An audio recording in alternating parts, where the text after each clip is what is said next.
O ritmo da vida hoje em dia está sincronizado com os relógios e calendários. Isso não é novidade. Parece que encontrar maneiras de organizar e controlar o tempo tem sido de suma importância pela história fora. Por exemplo, podemos traçar a história dos calendários voltando milhares de anos através das civilizações antigas, como as do Egito e da China. Olá, eu sou Fernando Iglesias e tenho grande prazer em receber você para o segundo programa da série O Sétimo Dia. Ao passo que calendários de meses e anos tenham seu valor, o período de tempo mais essencial parece ser o da semana. E na tradição judaico-cristã, a semana pode ser vista como um eco dos 7 dias da história da criação. 7 dias terminando com um dia sagrado de descanso. Repare bem o que disse o Papa João Paulo II na sua carta apostólica Dies Domini. O sábado foi interpretado como elemento qualificante naquela espécie de arquitetura sagrada do tempo. Ele nos lembra que a Deus pertencem o universo e a história. A referência de João Paulo à arquitetura sagrada do tempo apoia a asserção bíblica de que o ciclo semanal de 7 dias foi designado pelo nosso Criador. Por isso a semana se diferencia de outras unidades de tempo. Consideremos a estrutura do tempo. Cada um de nós administra o tempo independentemente. Todos temos um passado. Vivemos num presente imediato e progressivo que nos parece passar rápida ou lentamente, dependendo da nossa idade e de outros fatores subjetivos. Mas o futuro é um mistério. Para você e para mim, o tempo é diferente. Para poder coordenar as nossas atividades, precisamos de pontos de referência externos.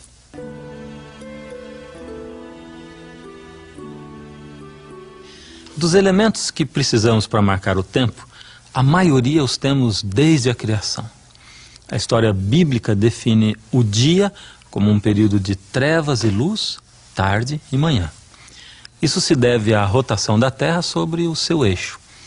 As unidades mais exatas do tempo, horas, minutos e segundos, são simplesmente frações do dia, isso é óbvio. O ano é o espaço de tempo determinado pela trajetória da Terra ao redor do Sol. O mês está baseado imprecisamente no ciclo completo das fases lunares e ajustado para que 12 meses constituam um ano. Já a semana é uma questão bem diferente. À primeira vista, é um espaço de tempo arbitrário, não relacionado com nenhum fenômeno natural. O registro mais antigo da semana é encontrado na literatura e arqueologia dos antigos semitas, que habitaram no sudoeste da Ásia antes do ano 2000 a.C. É realmente a semana uma unidade de tempo arbitrária e artificial?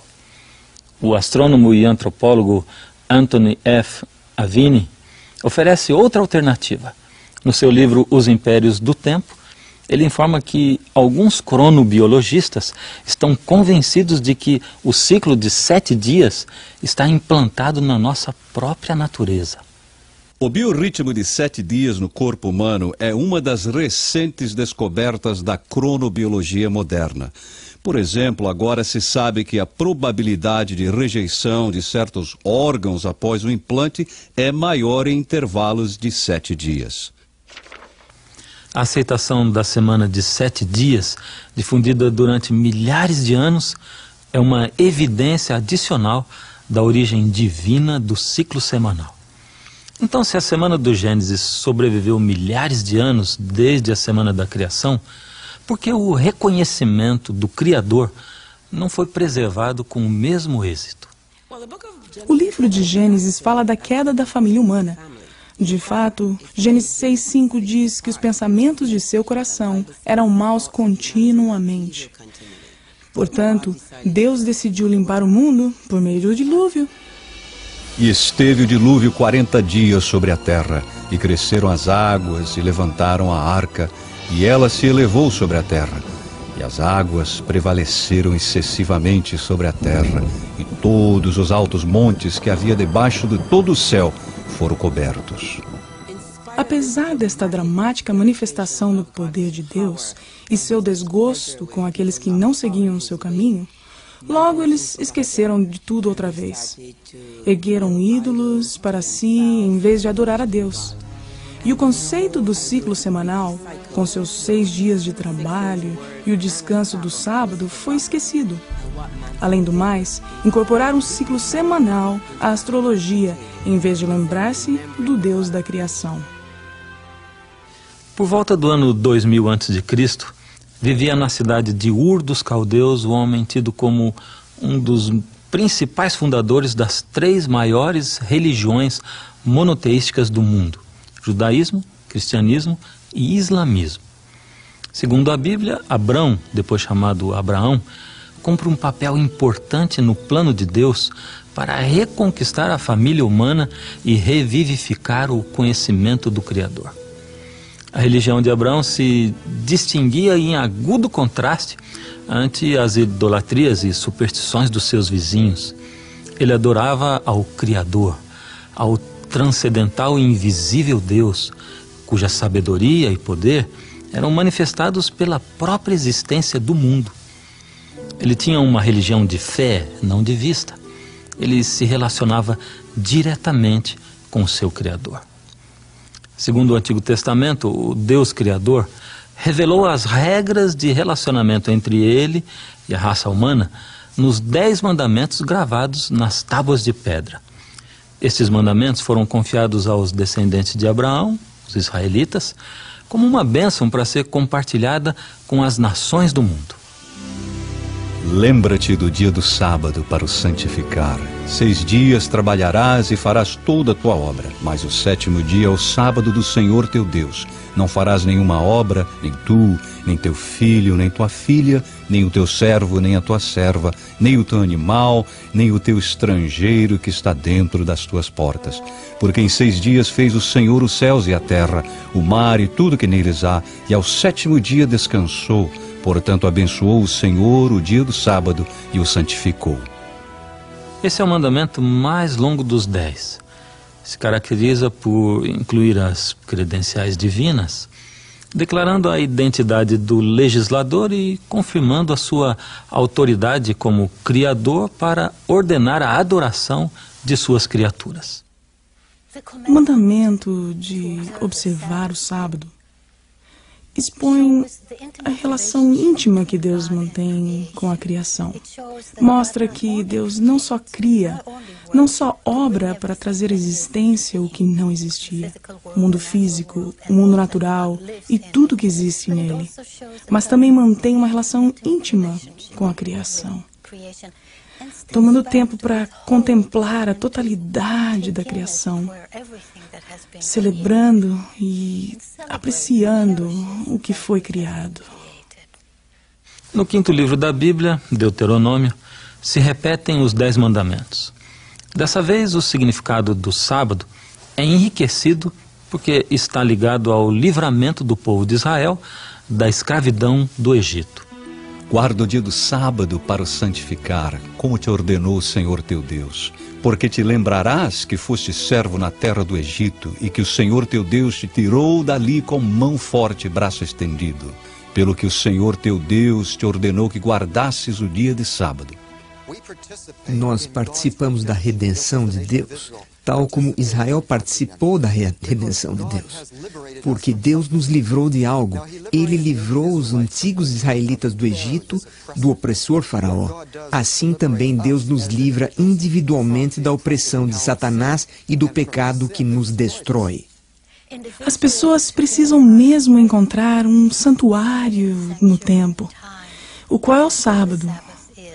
Estamos sobrecarregados e impelidos pelo mundo material e pelas nossas próprias criações materialistas. O sábado torna-se a liberação dessas coisas, da escravização aos produtos, à tecnologia, às finanças, a todas as coisas que nos fazem trabalhar freneticamente para produzir mais e mais.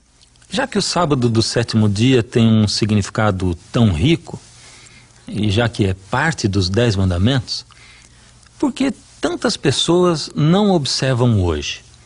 É uma pergunta importante, principalmente pelo fato de que muitos reconhecem que esse e o resto dos 10 se referem não só ao povo de Israel, como também a toda a família humana.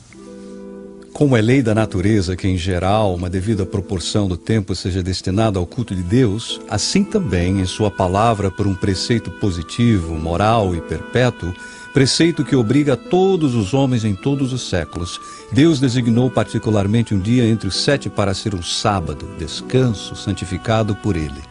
O descanso do sábado era obrigatório no Éden e está em vigor desde então. Este mandamento começa com a palavra lembra-te, mostrando claramente que o sábado já existia quando Deus escreveu esta lei nas tábuas de pedra no Sinai.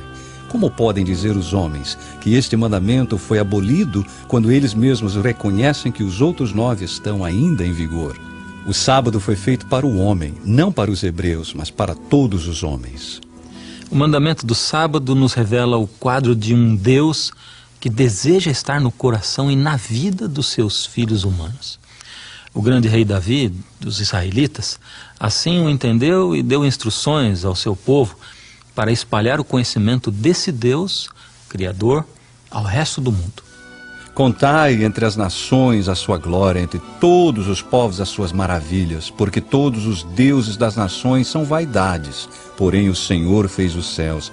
Dai ao Senhor a glória do seu nome e diga-se entre as nações, o Senhor reina. A Bíblia deixa bem claro que o desejo do Criador foi sempre atrair a família humana à verdadeira religião, à verdadeira adoração, a fim de que todos pudessem participar das boas coisas que projetou fazer por Israel.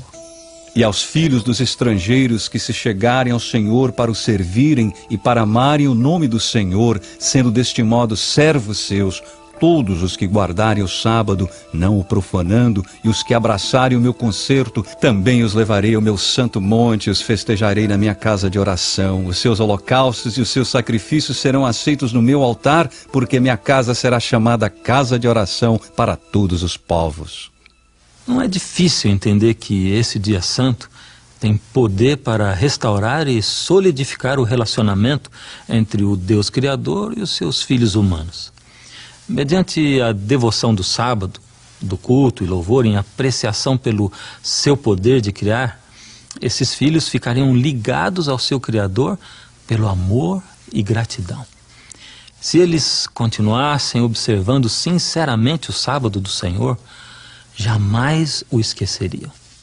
E também lhes dei os meus sábados para que servissem de sinal entre mim e eles, para que soubessem que eu sou o Senhor que os santifico. Para os que guardaram o sábado de Deus, esse dia se tornou muito significativo. Esse dia de repouso e adoração concedia a oportunidade de se conhecer mais ao seu Criador, o qual havia prometido fazer deles seu povo santo. Mas a história fala de muitos israelitas que não aproveitaram essa oportunidade. Há evidência disso nos profetas. Isaías diz que o sábado foi descuidado e pouco observado. Neemias também fala disto, portanto o povo tinha problemas com isto. A razão seria simplesmente que o povo havia perdido de vista o senhorio de Deus. Mas a casa de Israel se rebelou contra mim no deserto, não andando nos meus estatutos, e rejeitando os meus juízos e profanando os meus sábados. Assim, o sábado, que simbolizava a relação especial de Israel com Deus e que era o coração de um sistema de culto em torno do Criador, foi comumente profanado. Consequentemente, Jeremias anunciou o resultado da apostasia de Israel. Imagine só o profeta Jeremias, subindo e descendo pelas ruas da antiga Jerusalém. Não eram boas novas as que trazia ele. Disse ao povo que a cidade e o templo deles seriam destruídos e eles seriam levados à Babilônia, para servirem ao rei da Babilônia por 70 anos. Ninguém deu ouvidos. Desde cerca de 605 a.C., o exército de Nabucodonosor, rei do novo império babilônico, invadiu vez após vez a pátria dos israelitas. Finalmente, esse exército destruiu a cidade de Jerusalém e levou a maioria dos habitantes ao exílio. Foram levados à Babilônia, alguns, enquanto outros foram dispersos pelo império. Então, longe da sua pátria, longe de tudo que era amado, muitos judeus perceberam que tinham cometido um grande erro e compreenderam que deviam voltar ao Deus dos seus pais e ao culto dos seus antepassados. Alguns desses judeus, homens muito inteligentes, ocuparam elevadas posições públicas nas terras estrangeiras. Por exemplo, Daniel tornou-se primeiro-ministro do reino da Babilônia. E quando o Império Medo-Persa veio dominar, ele chegou a ocupar a principal presidência da terra.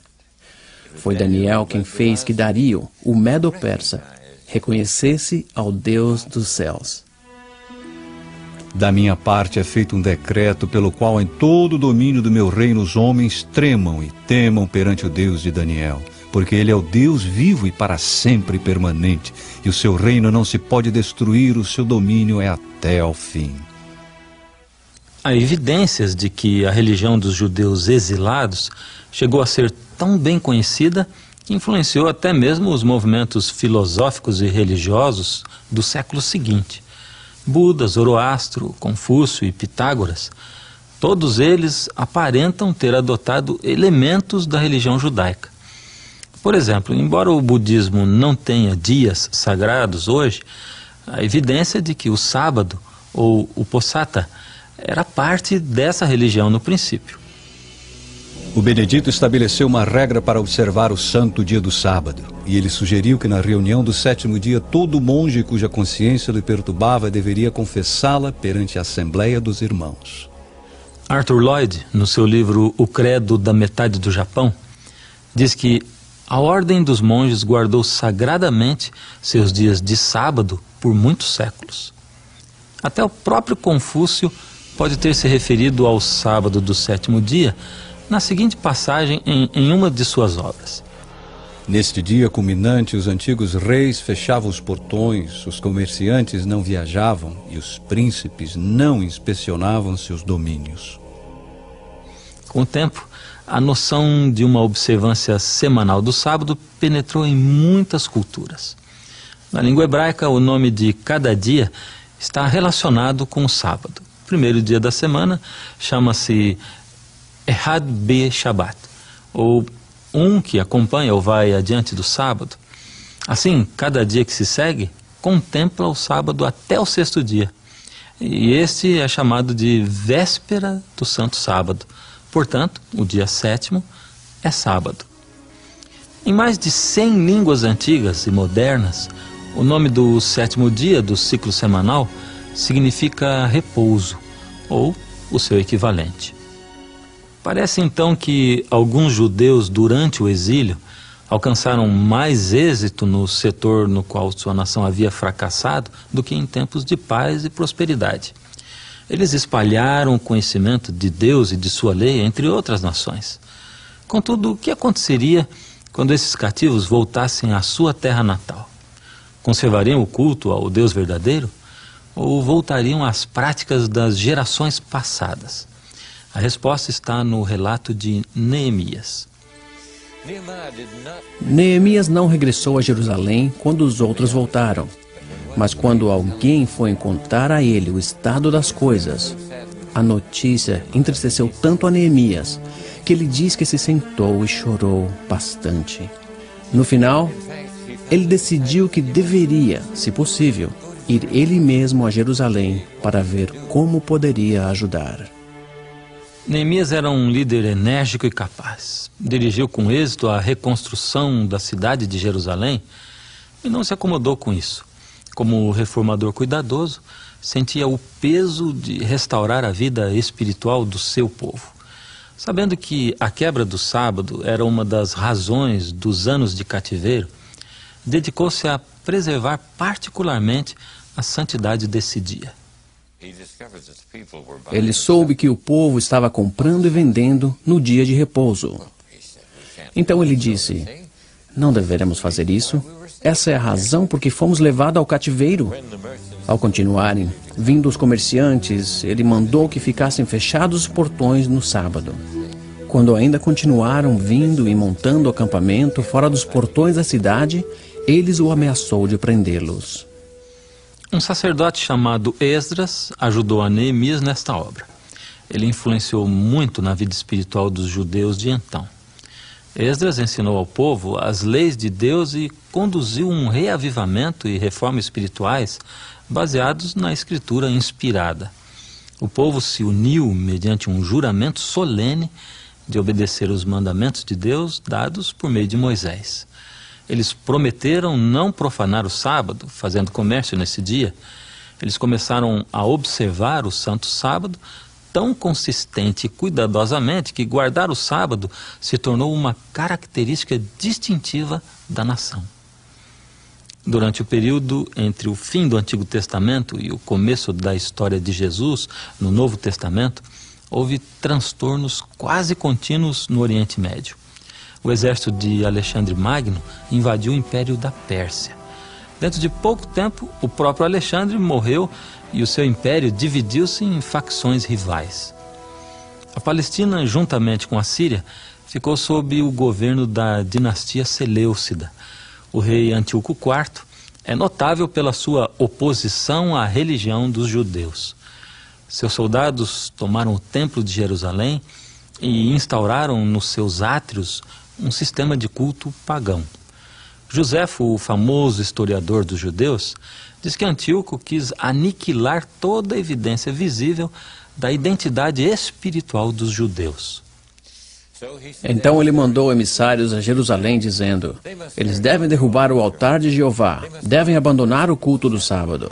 Então os judeus se reuniram e fugiram ao deserto, onde acharam uma caverna que podia acolher a todos eles, sendo estes umas 1000 pessoas.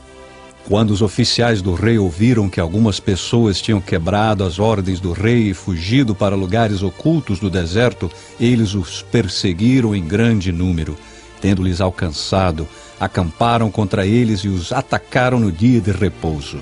Disseram-lhes: saiam daí e viverão. Mas eles responderam: não sairemos nem obedeceremos à ordem do rei para profanar o sábado.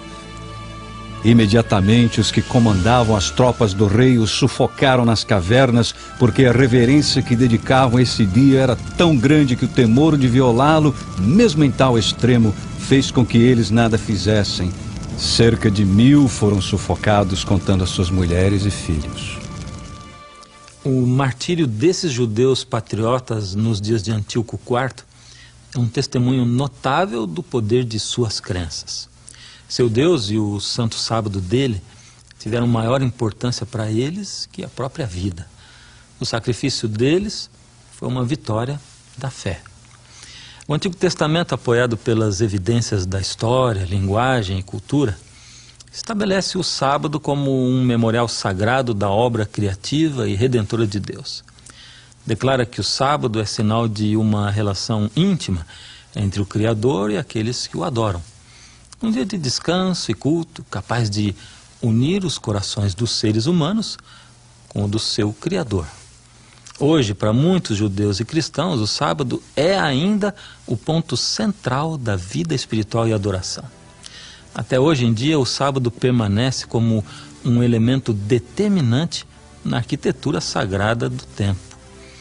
Uma vez que os primeiros cristãos herdaram o sábado, os ensinos de Jesus Cristo e de seus discípulos enfatizaram e enriqueceram o seu sentido, magnificando a sua importância. Contaremos esta história quando voltarmos com o terceiro programa da série O Sétimo Dia, Revelações das Páginas Perdidas da História.